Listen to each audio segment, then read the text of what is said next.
Something just changed in the Middle East, and most Americans haven't realized it yet. When Iran test-fired a ballistic missile reportedly capable of reaching 4,000 kilometers, it wasn't simply a show of force. It was a message, calibrated, deliberate, and aimed not just at a geographic coordinate in the Indian Ocean, but at the entire architecture of American power projection in the region.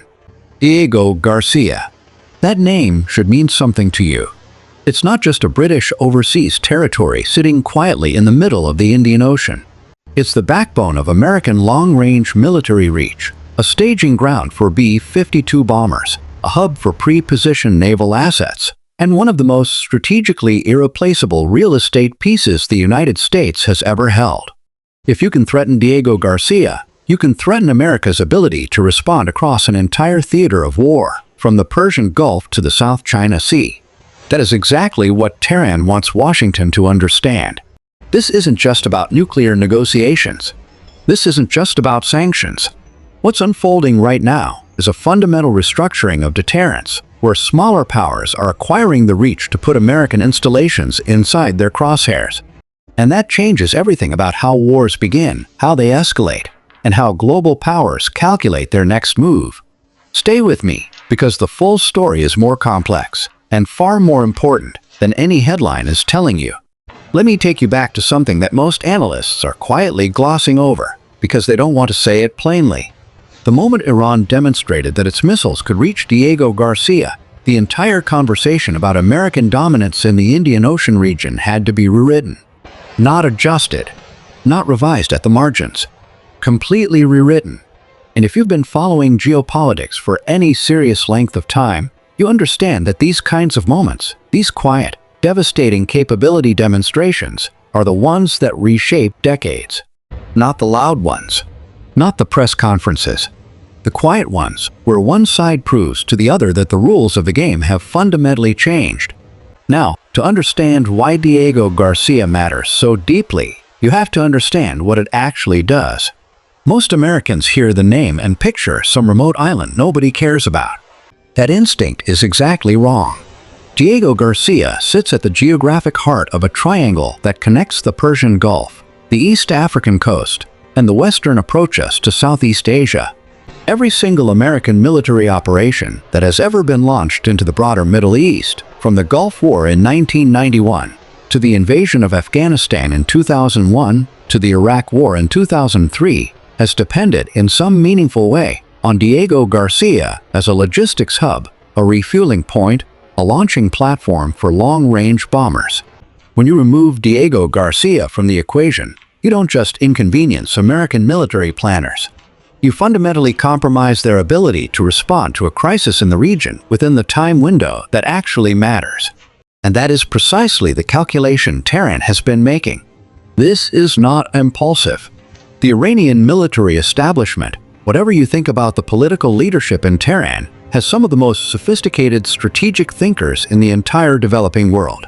These are people who spent decades studying American power projection, studying where the vulnerabilities are, studying what would force Washington to pause before pulling a trigger. And what they concluded over those decades of study is that America's greatest strategic vulnerability is not its manpower, not its technology, not even its political will. It is the fragility of the forward operating bases and staging points that make American power meaningful at distance. You see, America is not a country that fights wars from its own territory. America fights wars from a chain of overseas installations, bases, ports, fuel depots, communication hubs that stretch across the globe and give the United States military the ability to project lethal force anywhere on Earth within hours. That is the infrastructure of empire, whether you want to call it that or not. And Diego Garcia is one of the crown jewels of that infrastructure. It's the piece of the puzzle that gives American B-52s and B-1 bombers the ability to reach targets across the Persian Gulf, across Central Asia, and across the broader Indian Ocean theater without having to base themselves in politically unstable countries that might revoke basing rights under pressure. Diego Garcia doesn't have a local population that can protest. It doesn't have a parliament that can vote to kick Americans out. It is, for all practical purposes, an unsinkable aircraft carrier anchored in the middle of the ocean. Until now. Because the moment you place that installation inside the strike radius of a ballistic missile, the calculation changes completely. Suddenly, the unsinkable aircraft carrier is vulnerable.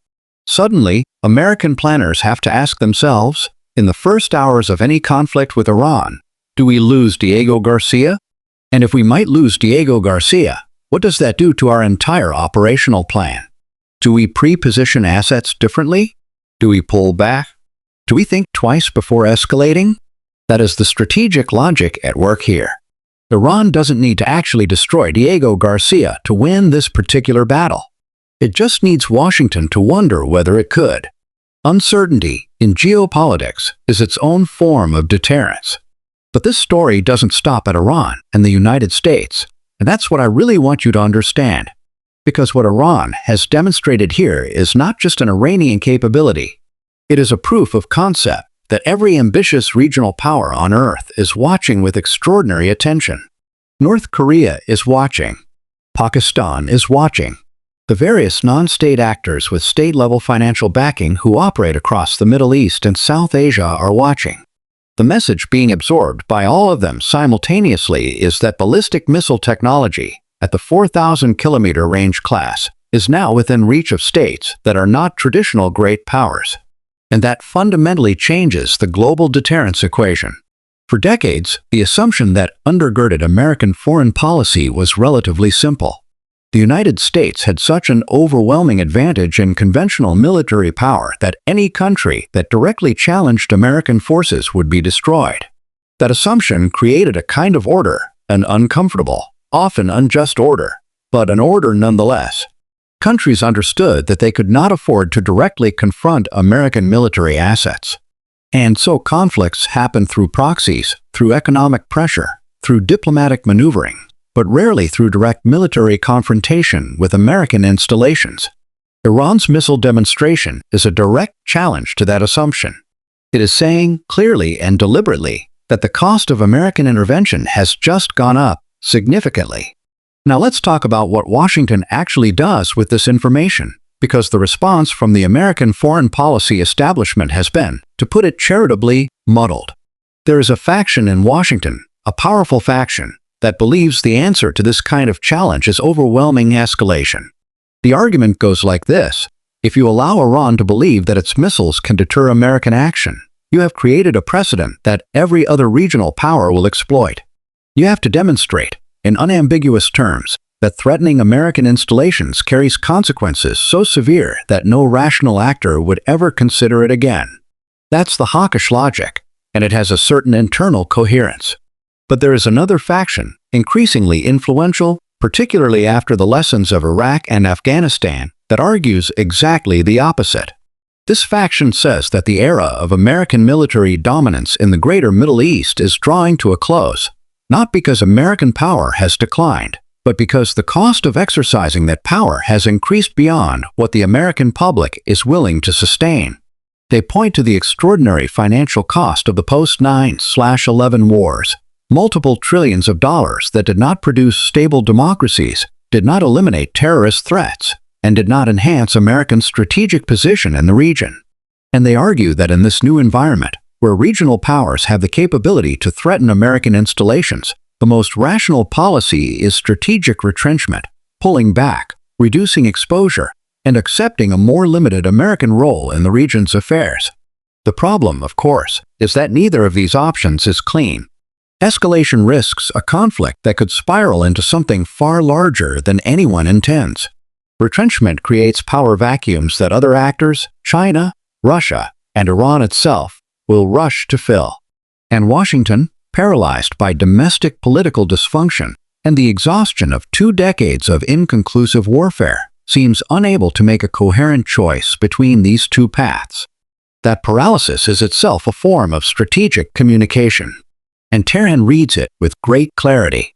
Here's something that rarely gets discussed in mainstream American analysis of this situation. Iran's missile program did not emerge in a vacuum. It emerged as a direct response to a specific historical experience, the experience of watching Saddam Hussein's Iraq get invaded and destroyed by American military power in 2003 after Iraq gave up its weapons of mass destruction program, The lesson that Iran, North Korea, and every other government watching that invasion drew was unmistakable. If you surrender your deterrent, you become vulnerable. If you develop and demonstrate a credible deterrent capability, you buy yourself a measure of security that no diplomatic agreement can match. The nuclear deal that the Obama administration negotiated, the JCPOA, was built on the premise that economic incentives could substitute for that deterrent logic. But Iran never fully accepted that premise. And the Trump administration's withdrawal from the JCPOA in 2018 confirmed for Tehran that agreements with Washington have a shelf life determined by domestic American politics, not by international law or treaty obligation. So when you see Iran launching a 4,000-kilometer range missile in the direction of Diego Garcia, you have to understand it in that full historical context. This is not the action of an irrational regime. This is the action of a government that has drawn very specific lessons from the last 30 years of Middle Eastern history, that has watched what happens to countries without deterrence, and that has made a cold-eyed calculation that the only thing standing between the Islamic Republic and the fate of Saddam Hussein's Iraq or Muammar Gaddafi's Libya is a credible military deterrent that raises the cost of American intervention to an unacceptable level. That calculation may be wrong. It may lead Iran down a path that ends in catastrophic miscalculation. The history of deterrence theory is littered with examples of states that believed they had successfully created deterrence, only to discover that the adversary had misread the signals or decided that the cost was worth bearing anyway. But understanding why Iran is making this calculation, understanding the logic behind it, even if you find the logic repugnant, is absolutely essential to crafting any American policy response that has a chance of actually working. Let's move now to what I consider the most underreported dimension of this entire story, the role of China. Because while the Western media has been focused on the Iran-United States dimension of this missile demonstration, Beijing has been watching with an attention that goes far beyond passive observation. China has, over the last decade, been systematically building the infrastructure for a presence in the Indian Ocean region that would have been unthinkable a generation ago. The port at Gwadar in Pakistan, the naval facility in Djibouti, the deepening economic relationships with Sri Lanka, the Maldives, and Bangladesh, the belt and road infrastructure investments that run through every country surrounding the Indian Ocean littoral. All of this is part of a coherent Chinese strategic vision for eventually contesting American dominance of the Indian Ocean sea lanes. Diego Garcia is the primary obstacle to that vision. As long as the United States can freely operate from Diego Garcia, China cannot be confident that its trade routes through the Indian Ocean, routes that carry the oil from the Persian Gulf that powers the Chinese economy, are secure in a conflict scenario. So from Beijing's perspective, anything that threatens Diego Garcia, anything that forces the United States to reconsider its ability to freely use that installation, is strategically beneficial. This doesn't mean that China is directly behind Iran's missile program. It means that the incentive structures are aligned in ways that produce cooperation even without explicit coordination. China provides Iran with economic lifelines that help sustain the regime despite Western sanctions. China has transferred dual-use technology that has, not coincidentally, advanced Iranian missile capabilities. And China watches with quiet satisfaction as Iran does the difficult and dangerous work of challenging American power projection in a region where China has enormous long-term strategic interests. What you're watching, in other words, is not simply an Iranian provocation. You're watching the early stages of a coordinated, multi-vector challenge to the post-Cold War American order, a challenge that is simultaneously economic, technological, diplomatic, and military, and that involves actors ranging from Tehran to Moscow to Beijing acting in loose concert even, without a formal alliance structure. And the really unsettling truth, the one that the most serious American strategic thinkers are grappling with privately even when they won't say it publicly, is that the United States is not well positioned to respond to this kind of challenge. Not because American military power has declined, it hasn't, not in absolute terms, but because the political will to exercise that power, to sustain the costs and the casualties and the moral complexity of maintaining global military dominance, has eroded significantly. The American public, after Iraq and Afghanistan, is deeply skeptical of military adventurism. The American political system, fractured along partisan lines that have become almost irreconcilable, is incapable of producing the kind of sustained, bipartisan foreign policy consensus that characterized American strategy during the Cold War. And America's allies, the network of partnerships and alliances that has always been the force multiplier for American power, are increasingly uncertain about the reliability of American commitments after watching the chaos of recent American domestic politics. Into that uncertainty, Iran has just launched a 4,000-kilometer ballistic missile. And the message, stripped of all diplomatic language, is very simple. It says, "The world you thought you were living in, the world where American power was the uncontested organizing principle of the international order, is over. We are now in a new world. A world where regional powers have the capability to put American assets at risk. A world where deterrence runs in multiple directions simultaneously. A world where the rules are being rewritten by the people with the missiles and the willingness to use them as a political instrument. Whether America is ready to deal with that world, honestly, strategically, and with the kind of clear-eyed pragmatism that the moment demands, is the most important question in global geopolitics right now. And the answer, based on everything we're seeing out of Washington, is that America is still working out what it actually thinks. Which means that in the meantime, the actors who do have a clear strategic vision and the patience to pursue it methodically are the ones who are shaping the order that comes next. That is the real story behind the headline. That is what a 4,000-kilometer missile test actually means. Not just a weapons demonstration. A declaration about the future of global power and a direct challenge to America to figure out, urgently, what it intends to do about it.